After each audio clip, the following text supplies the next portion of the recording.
All right, so we're going to get started with today's webinar, Maximizing Hospital IT and Clinical Staff Endpoint Device Productivity with IGEL and Cortex Services, featuring Sparrow Health System. And before we get started, I just have a few housekeeping items. Everyone who is attending the webinar is muted today. If you have any questions or if you something is not working and you have a few questions, you can either enter them in the chat window or the question box. Either one will be monitored throughout the webinar. If you're having any trouble hearing, we do recommend you turn up your volume. Again, today's webinar will be recorded, and we will provide that recording to you in a follow-up email, which you can watch at your leisure.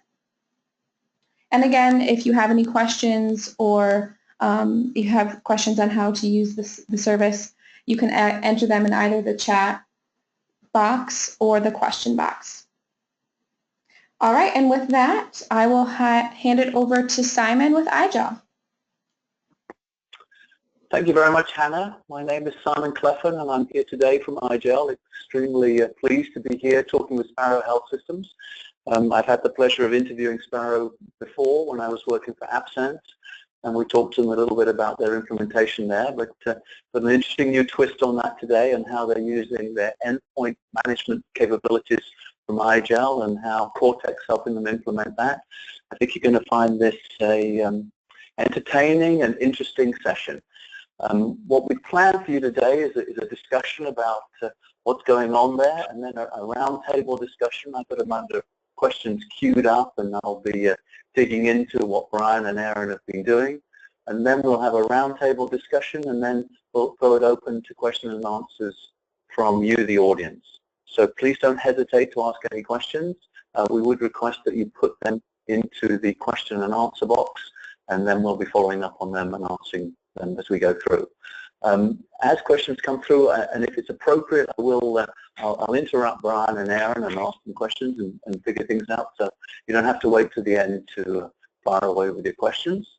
And then finally, we'll have a wrap up, and we have a little bit of a contest going at IGEL that we'd like to tell you a little bit about at the very end of this session, which I think you'll be pleased to hear or listen in to the end of this session. So that's the agenda. Now let's move on to the introductions. Next slide, please.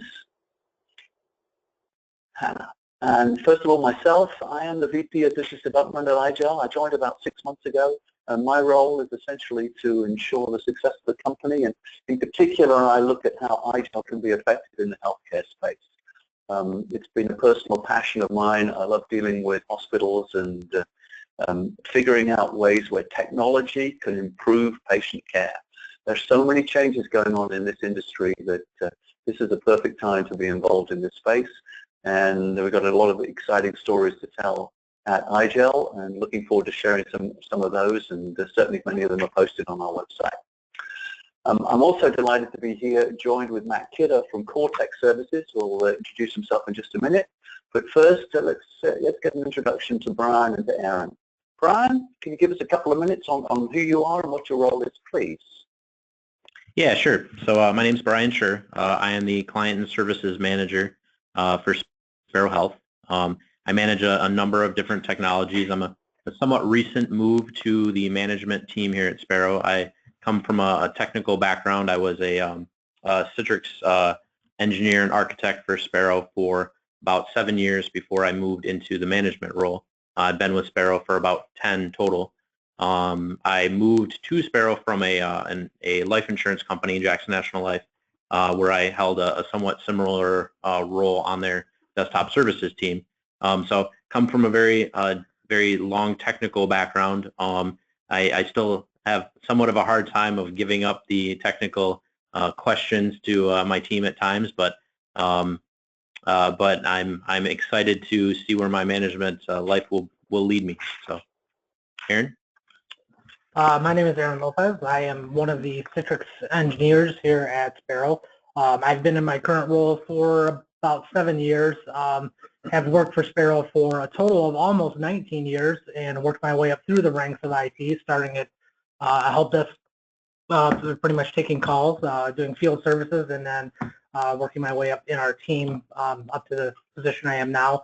I've worked with thin clients probably a good, since they've been in Sparrow, probably a good 15 plus years. We've had thin clients in our environment, so I've been thin clients for a very long time, Wise in particular, so we went through quite a few versions of their hardware and software both, so I'm quite familiar with how that all works. I'm also our Epic SME as well, so I have a lot of familiarity with the relationship between our thin client endpoint devices and Epic and how it all ties together. Yeah, I've had a lot of experience with these devices, and I'm happy to share my my knowledge and my experience with them. Thank you, Aaron. Matt? All right, I am Matt Kidder. I'm our Director of Consulting Services at Cortec. I've been there about almost, over 9 years now. We spend a lot of time in the healthcare space. We specialize in cloud and Azure deployments, as well as what we dub our Virtual Clinical Workstation solution, which Sparrow leverages. We have 200,000 desktops deployed as of right now out in the healthcare space over the last 9 years, with multiple evolutions of the solution, leveraging technologies such as IGEL or AppSense, Citrix, and so forth, is that delivery mechanism to be able to take and virtualize that cloud, or virtualize that virtual desktop solution, so that clinicians can roam quickly device to device while maintaining session state within their EMR and application stack, and it really offers a great workflow. So that's what Sparrow is leveraged and what they're deploying down to the IGEL devices today. So happy to be here, and thanks for the opportunity. Thank you, Matt, Brian, Aaron. Looking forward to continuing our discussions. Okay, now we're going to delve a little bit deeper into, I've asked Brian and Aaron to talk a little bit about what their implementation is at Sparrow. So next slide, please, Hannah. And over to you, Brian. Tell us a little bit more about how Sparrow Health Systems, please. Sure. So Sparrow is a hospital system located in Lansing, Michigan, as our headquarters. We have 5 hospital locations throughout the mid-Michigan area: Lansing, Ionia, Clinton, Carson, and we have a brand new facility that we're excited to be moving into a business relationship with, is Hayes Green Beach Hospital in Eaton Rapids. Those are all critical access hospitals, so 20, 30 beds, and provides an emergency department and some minor services. And then our main facility, which is in the picture on the slide here, is our hospital located in Lansing. We provide a lot of our major services here. We have a pretty big specialty units, a lot of different floors, a lot of different types of care that we give at this facility. As you can see from the slide, we're looking at 1,000 plus doctors, 10,000 plus total users. Our Citrix environment that we use to host our EMR, we see upwards of 3,000 plus concurrent users connected to it, kind of at our peak time of the day. We support 6,100 desktops, not about 970, about 1,000 thin clients. We support a very wide range of inpatient and ambulatory settings. We do have family health practices. We have urgent care style facilities, and we're growing rapidly in that space. About 3 years ago, we had about 20 of those settings, and we're up to over 60 now. So we're growing that very, very, very rapidly. We're also starting to provide our EMR as a service to some of our physicians that are in the community that wish to stay independent. So effectively, we're delivering our Epic solution to them as a service that they can use to care for their patients. We have a very strong culture of patient first. As you can see, I included our, we call it our Sparrow Triangle on the slide here. Our patient is at the top of this triangle for a very good reason. We're always very patient focused. We in IT don't have a lot of direct impact on those patients, but we affect the lives of people who care for those patients. And so, if they can't do their job effectively, we've hamstrung their ability to care for a patient well. So we're very, very focused on that patient relationship here at Sparrow, and we look for that quality, in both our IT systems and in our care. So what Simon was saying about how to get a physician to be able to roam between workstations is really important. Getting them able to move from system to system and keep that patient chart open and being able to continue where they left off are the efficiencies that we look for from this system and how we give that care. And if you can go to the next slide for me. So Sparrow, my team in particular, is made up of 7 Windows engineers and 8 Citrix endpoint engineers. Aaron is one of our Citrix endpoint engineers. We've got a pretty diverse group of folks. We administrate a lot of different technologies. You can see on the right there, I've included a bunch of them. Our team owns the Windows and Microsoft software stacks, so both from a server operating system perspective as well as an endpoint operating system. We do System Center for patching. We use AppSense, as Simon indicated, for a lot of our user management. System Center for patching. Our printing environment is an area where we've recently made some changes, and we're seeing some good benefits out of that. We've partnered with a couple of different companies, PrinterLogic and Plus Technologies, to make our world a better place in that area. Printing is a sore spot for a lot of hospital systems, and we are certainly no exception to that. We use Imprivata. IGEL is brand new for us here on what we're kind of focusing on talking about today. We use Lenovo today for our full client devices at our endpoint. We're a pretty big Citrix XenApp shop. VMware vSphere for our OS hypervisor, and then we use Cisco UCS Blades, and this environment runs on our Pure Storage platform. Our whole environment, we support 1,300 servers. We're getting very close to having all of them virtualized. We're still dealing with some areas in that virtualization effort that are more difficult, things that have physically built-in cards, and some of those challenges are harder to deal with. But as you can see, we're better than 90% in that virtualization role.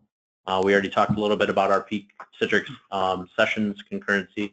Got about 300 applications we support. So as you can see, this is a very diverse set of systems that we support, and it makes for a lot of complexity in how they all play together and how they all work together to provide that patient experience that we're really driving towards and really looking for. It can get complicated to manage all of these different technologies, and that's where the size of the team, we have specialties within the team. We call them SME, or subject matter expertise areas, where different individuals on the team are responsible to be that knowledge expert for that particular technology. Aaron, who's with us today, is our SME for IGEL and for our Epic client delivery. So with that, I'll move us on to the next slide. And Aaron, if you want to tell us a little bit about our IGEL deployment. Sure. How we actually started this IGEL, I guess, pilot and demo.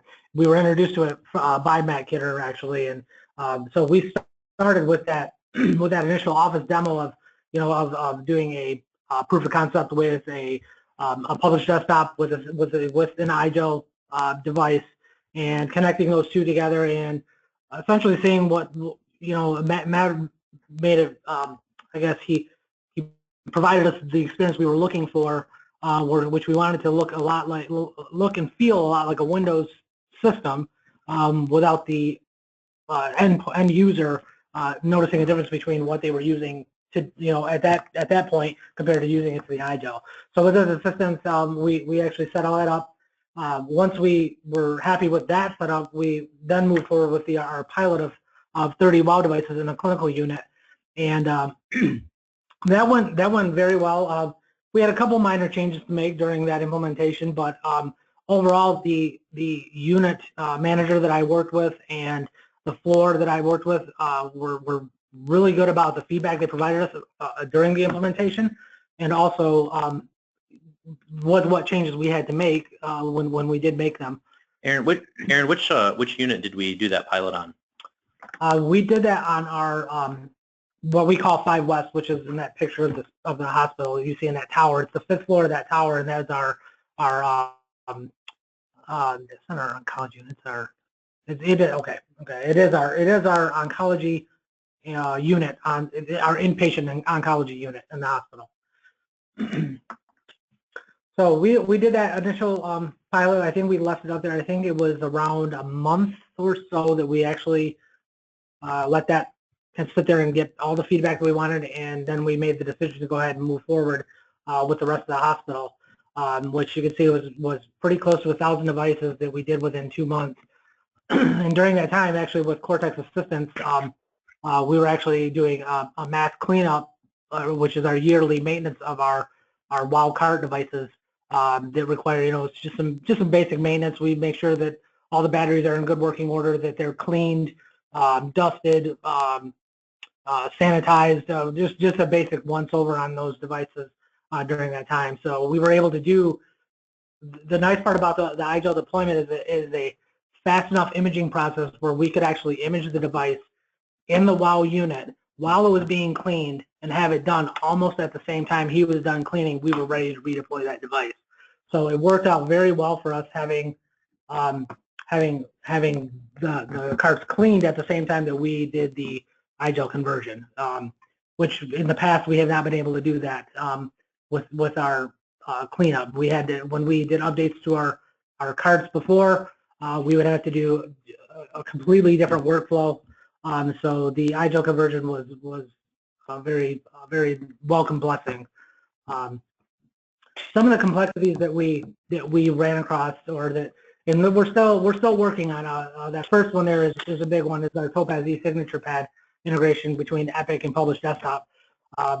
What we're doing with that right now, we are working with Citrix and Topaz in particular about getting some of that ironed out. We're having some trouble with the COM port redirection.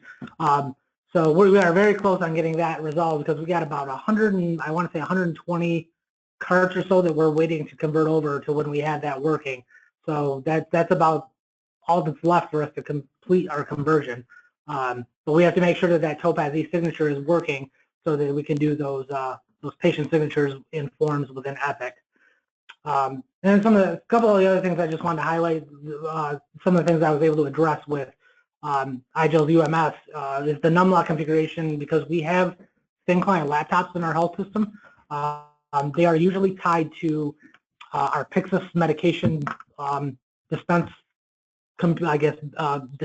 stations. Yeah, they're in our bedrooms, and several bedrooms. Some floors have 2 to 3 bedrooms, and they'll have these IGEL or these laptops, these thin client laptops, sitting on the device so that a nurse or somebody dispensing medications can roam from their workstation out on the floor to that device, badge in, and see what, just to recall anything they had to go in there for their patients, and then log it all within Epic. So we did convert all those over, and the thing we noticed was our thin client laptops is they don't have a number pad on them. They're very small, and by default, usually on a workstation or a cart, you want that numlock on because they have a full keyboard.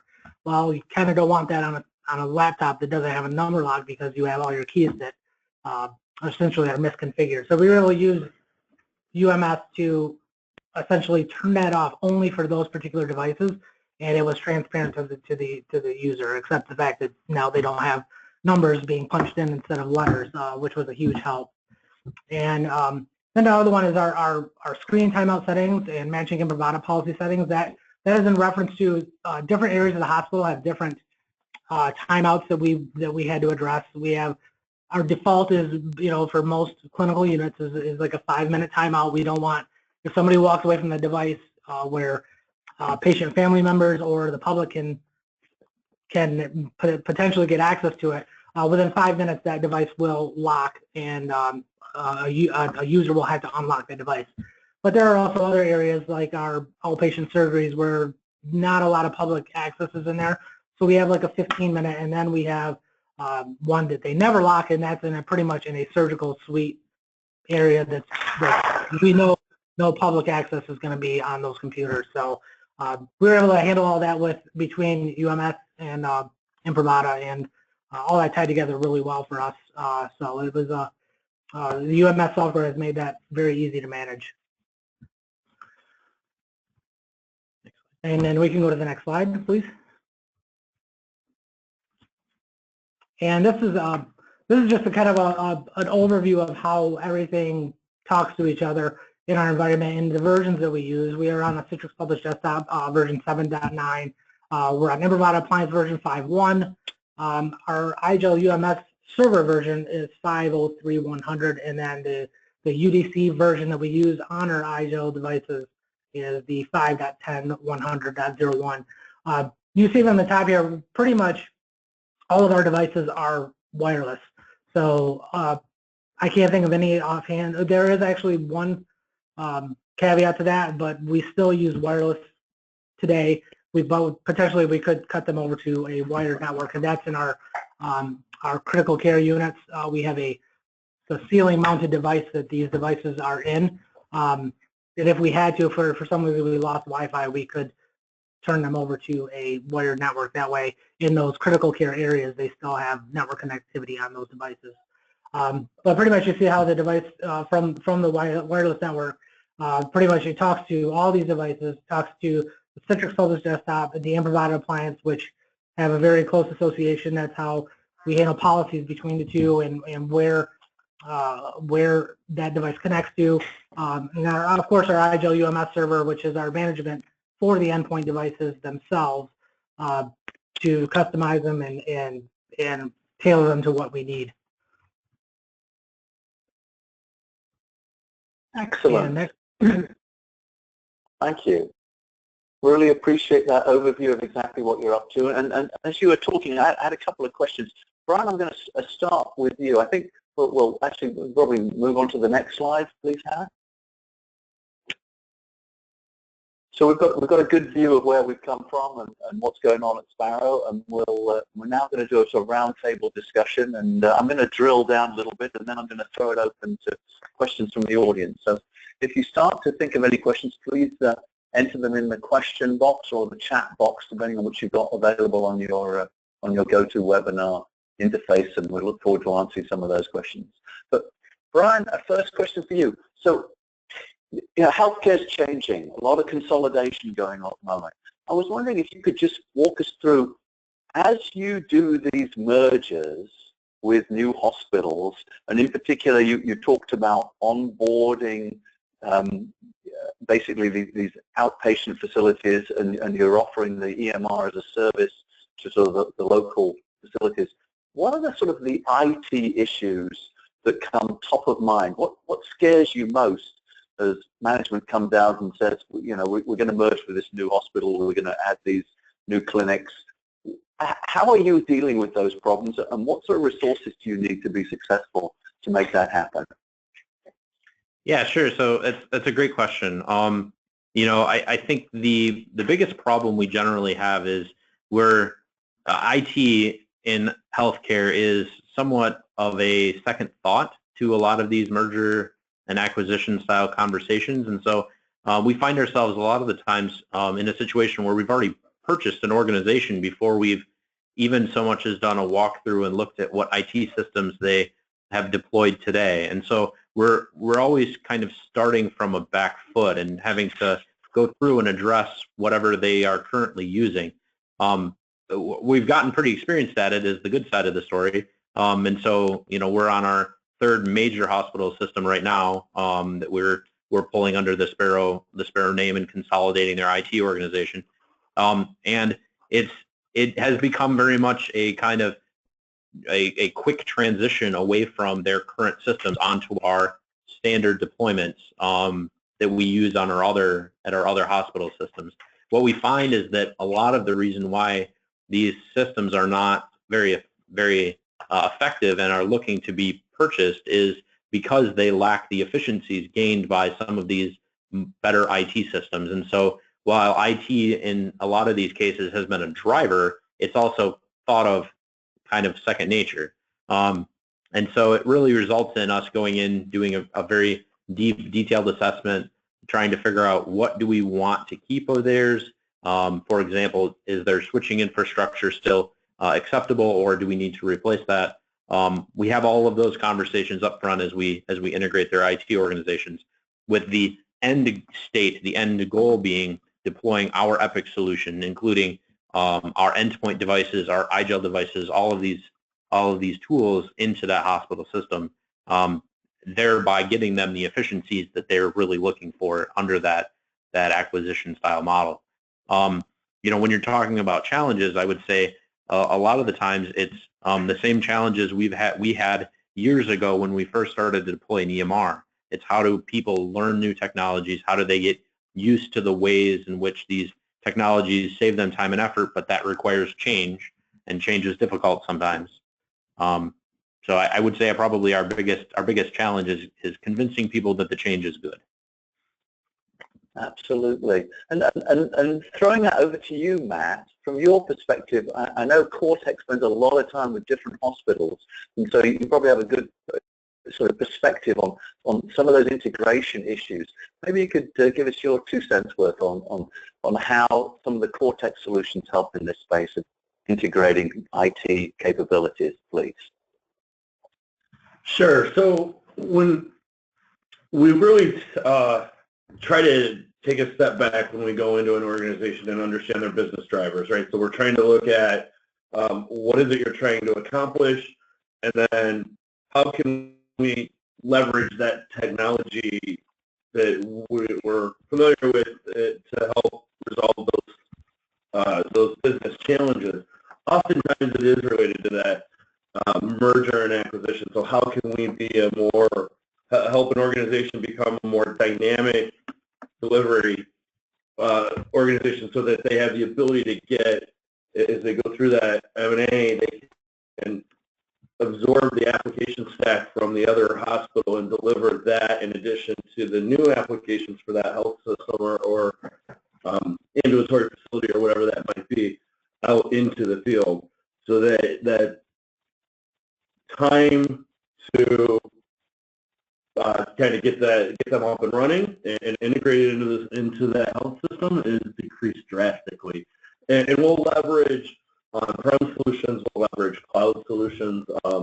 The time to deploy into Azure in today's day and age is nominal as compared to on-site by the time you do the procurement for hardware and software and so forth, when you can go do that same kind of workload in Azure.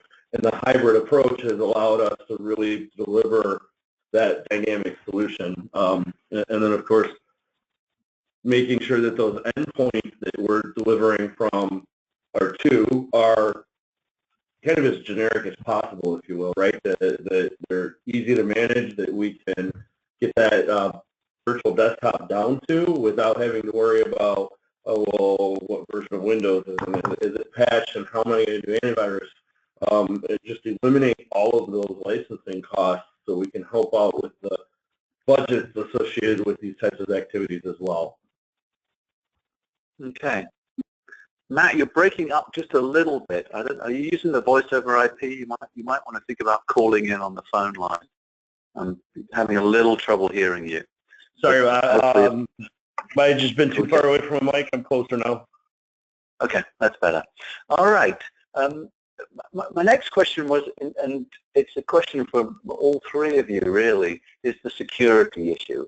You know, we hear this time and time again. You know, there's continued outbreaks of WannaCry going on across Europe. We hear more and more horrifying stories about that. And I assume that it's a huge problem as you onboard external physicians. And I'd love to know, you know, how do you ensure the security of your systems when you're having third parties to essentially, as you say, using your EMR as a service to make sure that they get a secure connection and you're not bringing on board, inheriting problems from them as they come onto the system. How are you dealing with that, Brian, Aaron, and Matt, your perspective as well? We'll start with Brian. Yeah, sure. So I would say it's difficult. We have a lot of different systems that run a lot of different operating systems. We on my team support our general computing environment, and so a lot of our devices are somewhat standard.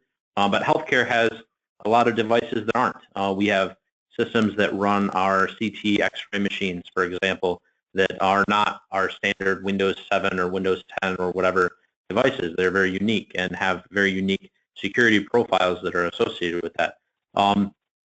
Like you're referring to WannaCry, I think this is an area where healthcare has not done a great job, historically speaking. We don't have the focus on it, at least not the historical ingrained focus that a lot of other industries like finance industry, they have a very long history of having to address those problems. We're, I guess you could say, new at this. Having said that, we have a pretty strong IT security team here at Sparrow. They challenge us on our patching mechanisms, on our up-to-date mechanisms, and we do as good of a job as we can to try and address those situations and make sure that we're as well protected as we can. We use a lot of firewall segmentation of some of those clinical systems to make sure that we're both protecting ourselves from them and we're protecting them from ourselves, as well as challenging our vendors of some of those clinical devices to make sure that they stay up to date and that they're able to patch their systems for these security exploits. Aaron, I don't know if you want to talk maybe a little bit more about this specific project we're talking about today. In particular, when we're talking IGEL as opposed to a Windows device, especially for our thin client environment, which is what we did. We converted our Windows devices over to IGEL. Having a Windows device that has a write filter on it, which our thin clients did, makes them very difficult to maintain as far as even, yes, you don't have the potential for them to really get infected per se, because we don't really run anything on those endpoint devices, but they're still a Windows device, and we all know how that can be, and they do still need to be patched, just like any other Windows device. Having a write filter in place really limited what we could do with them, so we did not update them as often as we would have liked. Converting over to a Linux-based IGEL desktop essentially has eliminated that for us. There's a lot of things we can do centrally managing them now rather than on an endpoint-to-endpoint basis, which makes managing, especially these devices, because there are so many, extremely easy. As far as like our clients, what Brian was alluding to, I happen to also be our McAfee or antivirus client administrator, so it's challenging. We have several devices out there that either one, don't contact our internal network very often, that make it extremely challenging to update those devices and keep them up to date on their latest engines and DATs and all sorts of stuff. But we do a pretty good job of keeping the number of what we would call non-compliant devices to a minimum. So it definitely is a challenge, especially at, like I said, with all of our outlying areas and these machines that don't connect as frequently as we would like.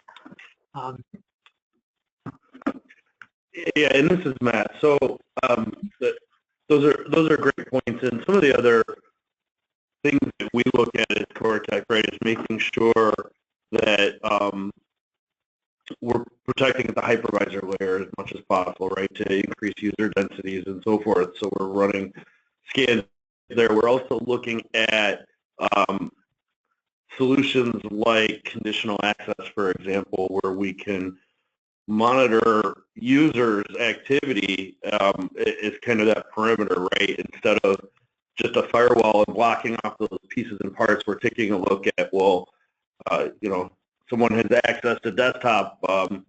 They were in Lansing, Michigan 5 minutes ago, and now they're over in China, and they're accessing their virtual desktops through that solution.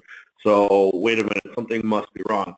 So leveraging a lot of those types of solutions where we can monitor the activity of what's going on with the user, how they're going about accessing the solution, and then controlling whether or not they're getting in or whether we're prompting for additional authentication mechanisms to have that user validate who they are so we can block that potential attack and or suspicious activity. So.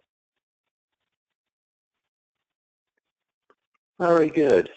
Yeah, I think it's a topic that's on everybody's minds at the moment, is how do we ensure security. So I know that, I just spend a lot of time thinking about how can we make sure that the IGEL OS is secure, that it builds on itself, and we overcome some of the issues that you get with the Windows. Aaron, I was hoping we could drill down just a little bit about the look and feel of the Windows system. You mentioned in your introductory comments about how important it is for the end users. Tell me, first of all, why is that so important? And I think I probably know the answer, but I just want to hear you reiterate it. And two is, how do you make the performance, you get the performance that's sort of snappy for the end users? And what has your experience been around that with using the IGEL OS on the endpoint devices as opposed to Windows? Aaron, over to you. Well, I guess, first of all, because we use a Citrix published desktop, which is essentially a Windows look and feel all the way around, it was a very seamless transition to go from the Windows 7 embedded OS to essentially like another Windows look and feel with the published desktop. That's extremely important, especially when we're talking change. When you make a change like that, if we were to make a major change, that would negatively impact, I'm sure, a lot of our users. We have a lot of users that aren't, I guess, technically as savvy as others. We have some that are extremely technically savvy, but we still have quite a few that are not. Their primary focus is healthcare. They don't want to know, how the computer works. They just want it to work. So for those people, that's extremely important to keep it look and feel the same as what they had before. You make any major changes to that, and it's going to be a dissatisfier across the board, especially with our nursing staff and our physicians, which is, we strive to maintain a high physician satisfaction score. We have yearly surveys we do with them, and they give us really good feedback. We want to keep that feedback good, and we want to keep those scores high. And so Brian might be able to allude a little bit more to what those are. Yeah, and I can actually give you, Simon, a pretty specific example. So a couple of years ago, we rolled out our EMR, and we were talking about some changes we were making to it, and we had decided to change the colors for a button within Epic, and it had to do with trying to draw some more attention towards that particular feature within Epic so that our caregivers would use it more effectively. Changing a color triggered a very large spike in our help desk call volume for that month, because users were confused about where a button was because we changed the color of it. So, even something as simple like that can be a really big deal in the healthcare world, and changing look and feel of something as basic as what the users land on and use every day is something we would have to seriously consider training materials and other things for. It's a big deal. It's crazy, but it's a big deal. Yeah, it's amazing how we all become stuck in the mud, and we decide, this is the way I expect it to be, this is the way I want it to be, and when it changes, it's like, what am I going to do now? So I can certainly empathize with that. I'm in the process of switching from a PC to a Mac, so those twists and turns get you every time. And that's probably something that I assume, Matt, that you're highly aware of, as you go into hospitals and help them update and change systems and do new releases, that you're constantly looking at how do we make this seamless and make minimal changes for the end users. How does Cortec help with that? Sure. So that is absolutely a common thing that we deal with, right? Every time we're walking in, it's got to be that maintain or at least present common look and feel across the organization for the solutions which we're deploying. I will say out of the gate, oftentimes as we do a new deployment, we purposefully change kind of the look and feel of the solution so that they know they've migrated to something new. From that point forward, though, it's got to be consistent. The endpoints need to look the same, right? Which with IGEL, that's just super simple task for us to be able to deploy the branding and the configuration that's going to make every one of them identical. And then from there, we get into a lot of 2016 versus Windows 10 or Windows 7 in 2008 in our two-type deployments, where we're deploying both operating systems as an availability. So the desktop operating systems and a VDI solution to be able to handle higher-end workloads like a Dragon or something along those lines, and then the task workers running on that 2008 R2 2016 type desktop, and branding those, the look and the feel between the two different operating systems is extremely important as well. Just the users want to see that, and they want to know that, hey, this is where I'm at. I'm kind of in that comfortable position. I know where all my icons are. I know what apps are available to me. They're presented in the same way. So these are all the types of experiences that CoreTech helps to drive, where we walk all the way through the implementation, through the pilot, and help design the UI, help walk through the user acceptance testing to know that the applications themselves look, feel, and function like they do in production today. So it's really one of the areas that we've developed a strong expertise around. Mm-hmm. And certainly we hear that reiterate with pretty much all of your customers. That's a key differentiator. Going back to you, Aaron, I want to dig in a little bit more about, you mentioned that you spend a fair amount of time converting over devices to IGEL. I was hoping you just walk me through, what does that look like? How do you use the UMS, and how easy or how difficult is it to convert a device to the IGEL operating system? What's your experience been in that space? Sure. The actual conversion of the device is actually IGEL has made it pretty easy with that, because we essentially use a USB stick to image our devices. And what I did with that USB stick essentially is I pre-configured it for our field services team to be able to re-image that device, and also that it would connect to our wireless network. At the time it connects to our wireless network, that's when I can see it in UMS, and essentially add it in as a trusted device, and then give it a license. And then once that license is given to that device, pretty much it reboots at that time. What I have the field services team do is, once they give me that IP address of that device, I can pull it into UMS, and then I have our field service tech actually rename the device at that time, because we have a proprietary naming system.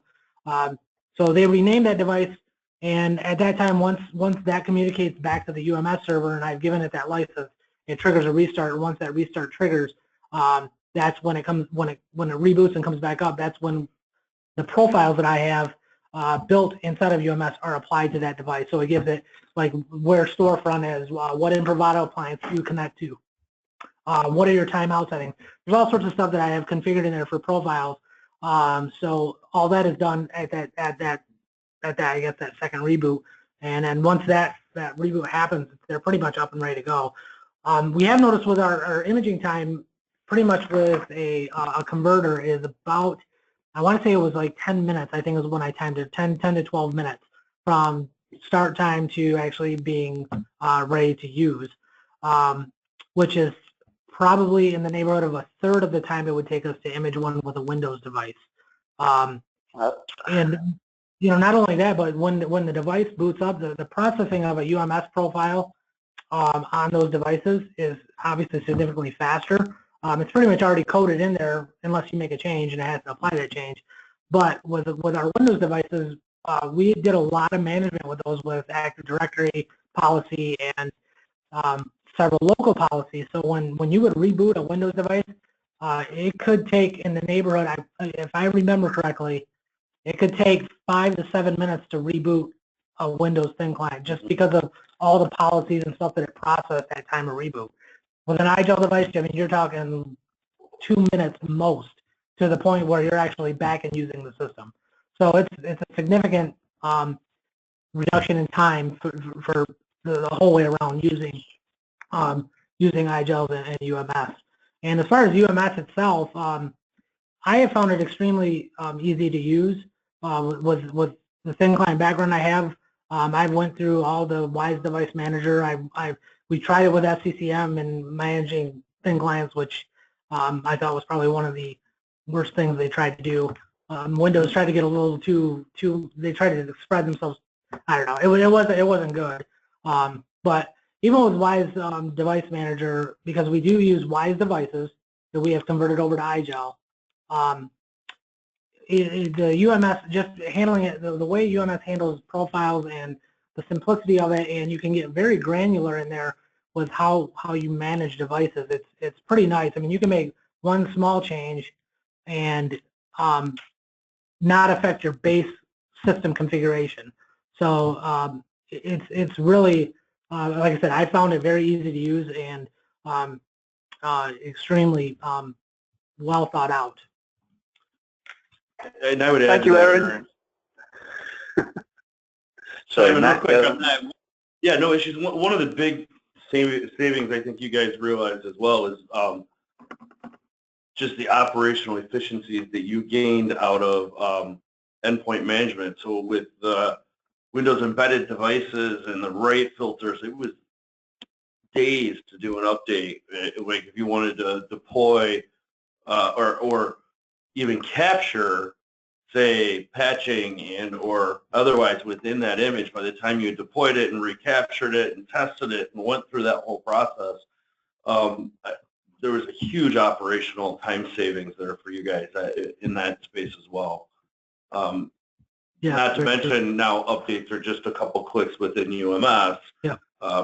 So just, I thought it was worth mentioning because that managing those Windows devices is fairly complicated.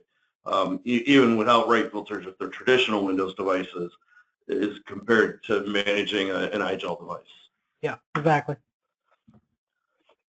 You two are a walking advert for IGEL. We really appreciate the feedback. That's what we're trying to design our technology to do, and thank you for that moral support. It's always great to hear customers say that we're achieving some of our goals here. I think my final question before we go into a wrap-up phase, and I get each of you just to give us your final thoughts on this, was, and we'll go around the three of you, is fears or concerns about Linux versus Windows. You know, there's all kinds of schools of thought out there that, you know, Linux is open source and not entirely, you know, it's really an enterprise operating system.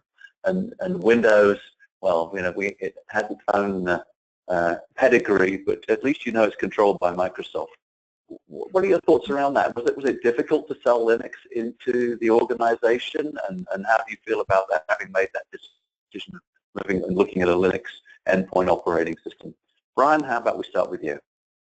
Yeah, sure. So, you know, I think it wasn't that difficult for us. We do support some Linux devices, not my team. We actually have a separate Unix and storage and Linux team that supports, I would call them Linux server class devices. Actually, our Epic cache environment runs on one of those. And cache is the database that Epic stores all of its information in. But I would say it wasn't a very sell explicitly, because the Windows embedded endpoints that we'd been using were they were very difficult. It was already a difficult situation, and so we almost felt that it can't get a whole lot worse to patch them, even if we don't really know what we're doing with them to start with, because the previous ones were already borderline impossible to do that with. So I would say it was not very difficult for us. The IGEL management system doesn't really require us to be very hands-on with that patching process.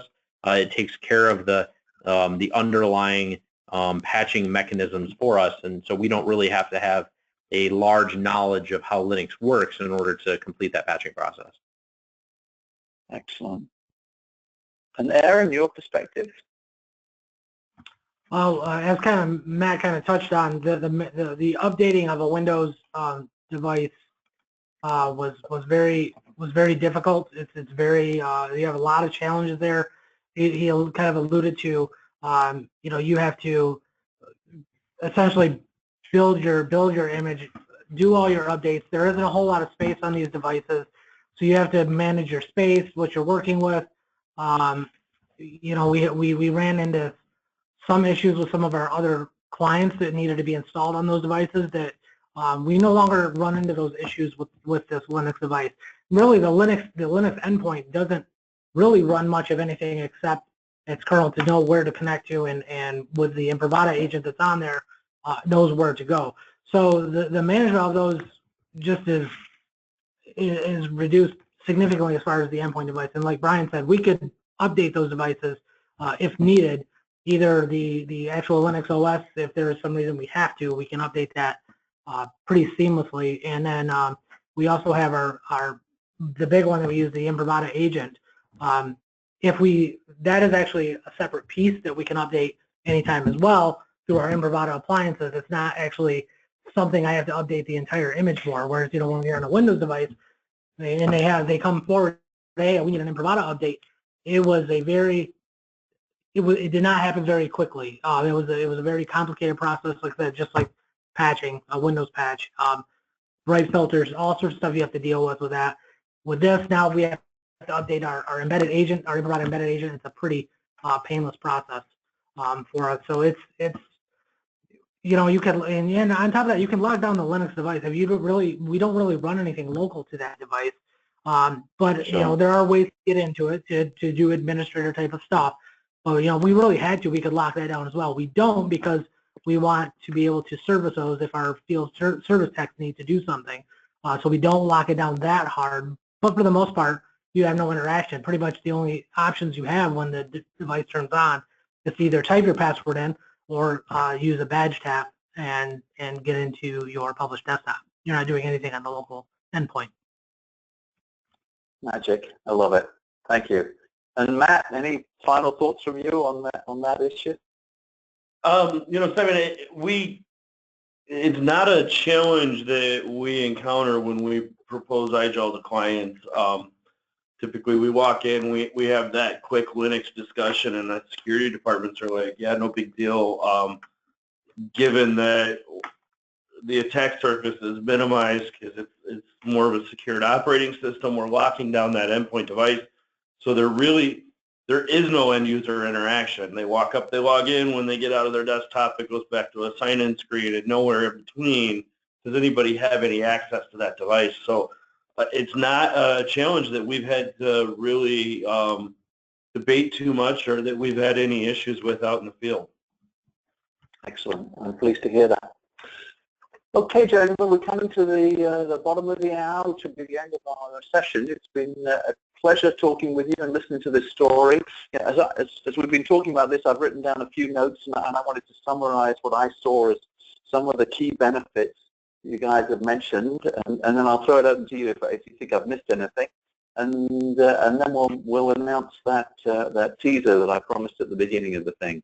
So I think what I heard was, core to the value proposition of the IGEL Cortex solution for Sparrow was some of the speed conversion. It's that ability to do the imaging significantly faster, to get a clean, solid, manageable image onto any device. And that's one of the things we pride ourselves at IGEL, is that we support basically any 64-bit x86 device can be converted. And it sounds like you've really made good use of that. The second key benefit I heard was almost the context-aware settings, and I put that down as the flexibility, agility, and simplicity of using the IGEL solution, so that it will take care of that endpoint and how quickly the pause is on the Imprivata, how easy it is to manage based upon where the device is located. Whether it be in a patient room or whether it be in a doctor's desktop or somewhere outside, you can have different configurations. So context-aware settings has got to help the game. The third key benefit I heard was, IT is on the back foot, and anything that IGEL can do to help you speed the integration and implementation of systems is assisting IT to be much more efficient as the hospitals move forward, because it is a changing world out there, and the importance of IT to bring new facilities, new patients, new doctors on board is obviously mission critical. So anything we can do to help that, make that simpler, is going to help you without getting in the way of patient health. And then lastly, and definitely last but definitely not least, will be the security, and the security through control. You keep coming back, I think, to that ability to be able to be secure and to ensure the safety of patient data and patient information and the patient systems to stop errant stuff going on the devices. And frankly, those are key things that we love to hear about. We really appreciate your implementation, and thanks for all your support. Any final words, Brian, Matt, or Aaron? Nope. Okay, Hannah, move me on to the last slide, would you please? And we'll call it a wrap. I think that was my wrap up, so forget about that. You can always catch more information from us on igel.com or cortexservices.com, and please don't hesitate to send information and visit those websites. And then finally, as you may have heard, IGEL's in the business of handing out Teslas.